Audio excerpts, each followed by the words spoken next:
السلام عليكم. الكحك السنة دي هتعمليه بطريقة مختلفة خالص عن كل الطرق اللي عملتيها بيه قبل كده.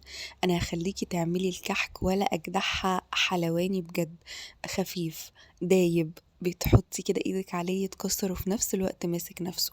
تعالي مع بعض نشوف الطريقة اللي احنا عملنا بيها، واعتقد ان احط فيه تريكات انت اول مرة تشوفيها.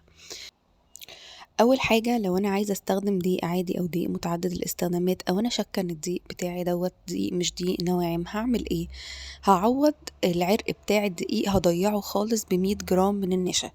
النشا هنا عندي بتموت لي عرق الدقيق خالص، فبتخلي لك الدقيق بتاع النواعم بتاعك زي العسل. يعني بجد اضافة النشا ديت فرقت جدا جدا مع الدقيق متعدد الاستخدامات. ده كان دقيق اللي هو الباكيتات العادي، فده هيحللك ازمة انك تجيبي دقيق عادي. تمام. هنا هنحط معانا 3 معالق من السكر البودر، حطوا سكر بودر عشان يبقى اسهل في الخلط. هنحط معلقه كبيره من ريحه الكحك، لو مش بتحبيها ما تحطيهاش، ممكن تعوضيها بنص معلقه من المحلب المطحون، بتدي ريحه حلوه وكمان بتحافظ على الكحك. هحط كمان معلقة كبيرة من البيكنج باودر، بس معلقة ممسوحة. هخلط كل المكونات دي مع بعض، وهحط السمسم بتاعي الأبيض على الوش، لأن أنا عايزة السمنة لما تتغلي وتنزل عليه ياخد لون حلو. هجهز معايا هنا نص كوباية من المية الدافية، وهحط فيها نص معلقة من السكر، وهحط معاها معلقة ممسوحة من الخميرة اللي هي معلقة الشاي. ما تزوديش الخميرة للكحك عشان ما يشققش منك ويفرش. حتى لو انتي مستخدمة سمنة بلدي حطي معاها القصنص بتاع السمنة البلدي، ده بيخلي الريحة مركزة أكتر وحلوة جدا. أنا هنا استخدمت 550 جرام من السمنة. السمنة أي نوع انت بتفضليه، نباتي بلدي براحتك. هحط عليهم 2 من ريحة الموز، بتفرق جدا جدا جدا جدا في ريحة الكحك، بتخلي ريحة الكحك حلوة جدا بجد. تمام. وكمان التركة انك تحطيها وتغليها مع السمنة بتخلي ريحتها مركزة اكتر. تمام. السمنة بتاعتي هرفعها على نار هادية لحد ما تدخل في مرحلة الغليان. هحطها بقى على دقيق كده، طشها بيه كده، وبالراحة يا جماعة وانتوا بتعملوا الخطوة دي، لان فعلا السمنة بتبقى بتغلي وبتنزل على الدقيق بالطش. هقلبهم بقى بسرعة كده بسرعة، تقريبا كده انتي سويتي الكحك بنسبة 45%. تمام. يعني انك تحطي عليه الدقيق كده، ده كأنك بتسويه. تمام. هابتدي بقى إن أنا أحطهم في العجان وأشغّل عليهم الكَف يتبسّوا. في المرحلة دي أنا عايزة أبِث الكحك بطريقة يعني حلوة جدًا وكويسة جدًا، بحيث إن كل ذرّة دقيق تشرب السمنة. أنا طبعًا باشتغل في العجان لإنه أسهل لي، لإن أنا هاعمل أكتر من مقدار، فيبقى الشغل أسهل عليّا. تقدري طبعًا تعمليه على إيدِك، ما فيش أي مشكلة. بعد ما أبِث العجين كويس جدًا، هابتدي إن أنا أنزل عليه بالنُص كوباية مَيّة اللي كنت مدوّبة فيهم الخميرة، وهابتدي أشوف إن العجين بتاعي محتاج سوايل والّا لأ. الاختبار بتاعي سهل جدًا، هاخد حتة من العجين وهابتدي إن أنا أشغّلها كده من راحة إيدي كويس جدًا، علشان خاطر أحكم على الدقيق محتاج سوايل والّا لأ. بُصّوا، هي يعني من مسكتها كده بالنسبة لواحدة بتعمل كحك كتير، فأنا حاسة إن هي محتاجة مَيّة تاني. أنتِ طبعًا لو أنتِ أول مرّة تشتغلي في الكحك هتلاقي الكحكاية بُصّي لمّا تكوّريها شقّقت منِّك، لأ طبعًا كده محتاجة سوايل تاني. هنجيب نُص كوباية مَيّة دافية تاني، ونبتدي إن إحنا ننزل بالتدريج واحدة، واحدة، اوعي تنزلي بيها كلّها، لإن في دقيق بيختلف عن التاني. تمام. ممكن الدقيق ياخد معاكِ كيلو دقيق، ياخد معاكِ كيلو ياخد معاكِ كوباية إلا ربع، ودقيق تاني ياخد كوباية، ودقيق تاني ياخد كوباية وربع. هنا أنا حطيت ربع كوباية مَيّة، وابتدي إن أنا برضه أعمل تاني نفس الاختبار. بُصّوا برضه يعني من ملمس العجينة ومن يعني من فردها كده من راحة إيدي حسيت إن هي لمِّت شوية، بس برضه لسه محتاجة سوايل تاني، لسه الشقوق دي موجودة. طبعًا ما ينفعش، هتضايقني في التسوية، هتضايقني في التشكيل، لازم أدّيها سوايل مضبوطة. هاشغّل الكَف تاني وابتدي إن أنا أحط الربع الأخير من المَيّة، وكده بالضبط الكيلو الدقيق خَد معايا كوباية مَيّة بالضبط. دي كانت آخر مرّة زوّدت فيها مَيّة. هادّيها بقى حقّها كده في الضرب، لإن أنا عايزة دلوقتي إن أنا أعمل لها الاختبار وهاشوف.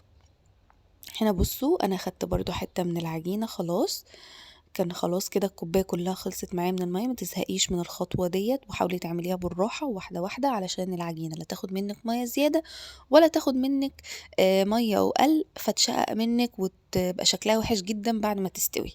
بُصّوا أنا أهي يعني كخبرة خدتها تحت إيدي كده، حسيت إن هي بقت عاملة زي المَرهم من قبل حتى من إن أنا أشوف شققت والّا ما شققتش. بُصّوا ما شاء الله، العجينة ما فيش خالص أي تشقُّقات، يعني تحفة، بجد جميلة. التركة بقى اللي بجد نفعتني، أنا كنت أول مرّة أجرّب الطريقة دي، وبجد، بجد أنا كل مرّة هاعمله بنفس الطريقة. أنا كان عندي شغل كتير جدًا في اليوم دوّة، فكنت لازم إن أنا أتصرّف، والكحك دوّة إن أنا أتصرّف في العجينة بأي طريقة. أنا لقيت نفسي عندي عجين كتير ومضطرة إن أنا أعمل حاجات تانية، وفي نفس الوقت عندي العجين دوّة. خدت العجين زي ما هو هيلا بيلا كده وحطيته في كيس في طبق، نقلته في طبق وغطيته كويس جدًا وقُمت حاطاه في التلاجة. ما تستغربيش، أنا برضه كنت برضه بُصّي، ده كان بالنسبة لي risk كبير جدًا. أنا كنت أول مرّة أجرّب الطريقة دي، بس بجد، بجد أنا هاورّيكِ النتيجة قدّام كانت عاملة إزاي. هنا أنا خدت العجين زي ما هو وحطيته في التلاجة. بعد ما حطيته في التلاجة، أنا كنت عاملة العجين ده حوالي الساعة 09:00 هنا كنا بعد صلاة التراويح. طلّعت العجين لقيته عامل زي قطعة الحجر كلّه مرّة واحدة. أنا الحتّة كانت مقفولة الكاميرا وأنا باطلّعه. فسِبته يرتاح نُص ساعة بدرجة حرارة المطبخ. كان طبعًا المطبخ عندي كان سُخن لإن الفرن كان شغال. فأنا هابتدي بقى إن أنا أفكّكه كده بإيدي واحدة، واحدة وآخُد حتّة للشغل وأجرّبها وأشوف. أنا بصراحة كنت حاطّة إيدي على قلبي إن العجين ممكن يفشل منّي. فبعدين لقيت لِك العجين بسم الله ما شاء الله عامل زي المَرهم.